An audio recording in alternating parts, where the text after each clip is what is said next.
Hey traders, it's Rod. This is the video Trade Journal screencast. Today's Wednesday, October 1st, first day of the new quarter, 2014. So let's go to the charts real quick. Pretty big sell-off today, essentially down about 225 on the Dow, over 220 handles on the ES, and as we can see here in the spider, down 1.36%, $2.67. So we still haven't touched the 150. This is the smoothing mechanism, the 150 period moving average. We didn't visit it back here on this August low, and we did not visit it back here on the April lows. I think we touched it and broke through it back on the February lows.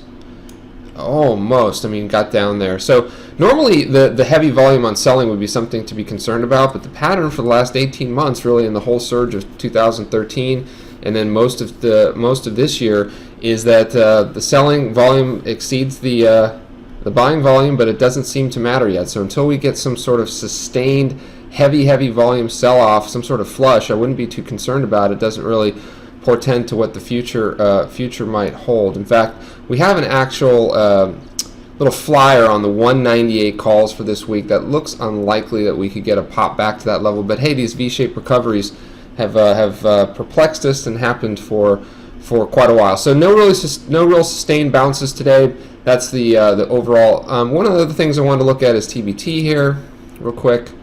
So we're right back into that spike low from back on the 28th of August, it looks like. So we have picked up a little bit more of the 57 calls for this week. Just playing this double bottom. This has been very weak. Talk about something that hasn't touched its 150 in quite a while. And this thing's been struggling even to get up to the 50 very often, although it did pierce through here and then immediately gave it back up. So that boded well for the TLT. So essentially, market got weak. Bond yields went down. Bonds went up. Typical kind of play that happened today. But we're going to play the contrarian there and look to get a little bounce from these. These were trading 80 cents to $1 just about a week ago, and now picked them up for 27 cents this morning. Let's take a quick look at the journal. A couple things I wrote in my notes today. We talked about the TBT just a moment ago.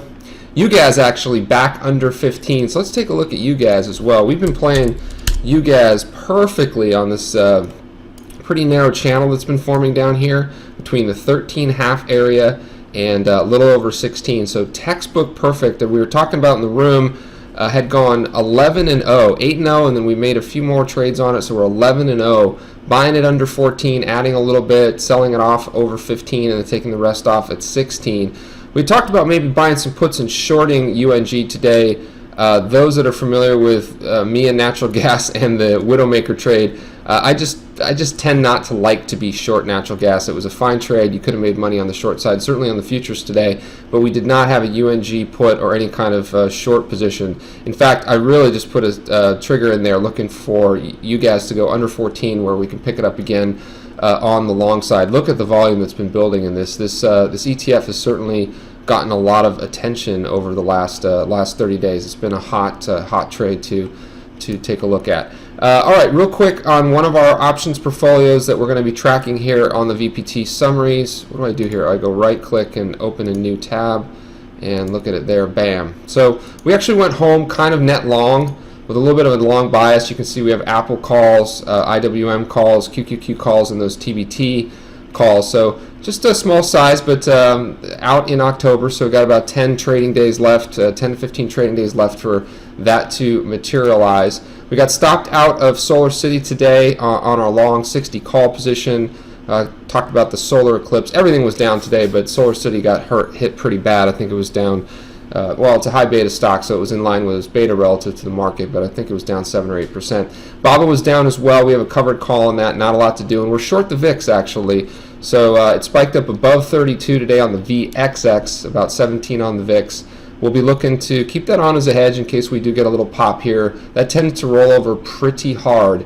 And even though we had a really strong selling day, we still haven't seen the VIX elevated up above 20 like we did back in February. So that's it for now. Hopefully that was helpful. We'll leave it there. This is Rod with VPT and the Trade Journal screencast for Wednesday, October 1st, 2014. We'll be in the room tomorrow. Hope to see you then. Remind you to always trade like you mean it. Thanks and have a good evening.